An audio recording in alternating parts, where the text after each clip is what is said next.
Latin sun. That must be sol, obviously. One, masticated. Number. Thomas sucks on the pencil thoughtfully until the next track comes on. Perhaps a look through the window might help. It serves only to take his breath away, and he wonders if he'll ever tire of this view, ever think it commonplace or lacking in wonder. He sincerely hopes not, because here he is, all alone with his tea and his crossword and his music, and out there is everyone else.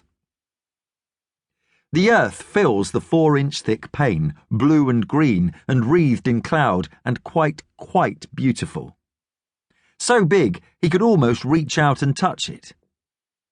He is in high Earth orbit, 22,000 miles above the planet's surface, and, very shortly, he will catapult out into the void, travelling away from it at 26.5 kilometres every single second.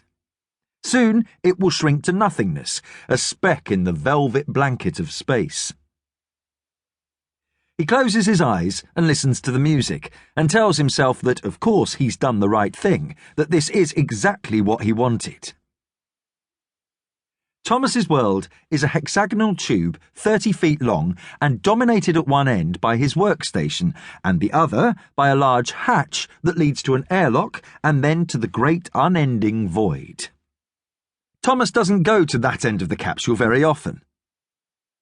In between are banks and banks of electronics. Thomas knows what less than half of them actually do. A series of doors that open into storage compartments holding all manner of things, mostly dried, to keep him alive on his journey, and a treadmill which he clips himself to in order to run and stop his muscles completely wasting away. It is, for all intents and purposes, home. It even has its routines like home too, but instead of commuting to a job and coming home to sit in front of a TV or listen to music while his dinner cooks, Thomas starts each day zipped into a sleeping bag on the wall. He's tried sleeping free in the microgravity, but he just gets sucked towards the air vents. Then he cooks breakfast, some tasteless dried food or a nutritious fruit bar, and then washes himself and uses the toilet, which is always fun.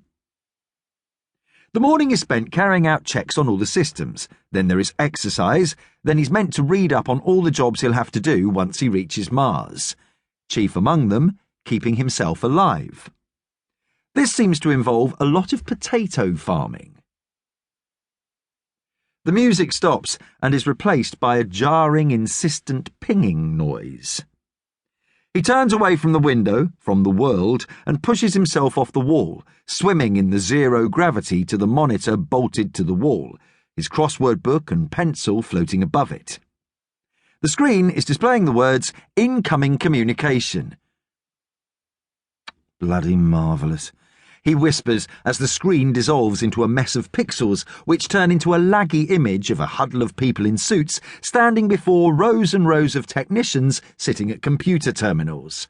"This is ground control to Major Tom," says the man in the middle of the huddle, tall and thin with slicked-back dark hair. "Come in, Major Tom." Thomas anchors himself in front of the monitor and a postage stamp-sized image of his head appears in the bottom corner of the screen.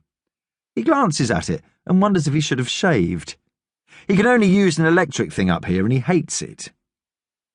He suddenly realises he'll probably never have a wet shave again in his entire life.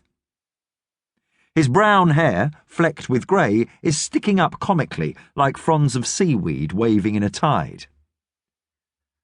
"Hello, ground control. This is Shednick 1 receiving you loud and clear." There's a cheer from the technicians, though a very muted, polite British one. The man in the suit, Director Bauman, glares at him through the camera.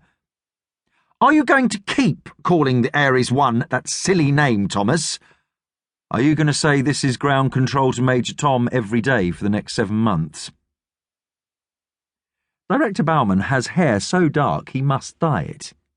He is also never without a tie, top shirt button proudly fastened. Thomas is suspicious of anyone who wears a tie to work in this day and age. It's completely unnecessary.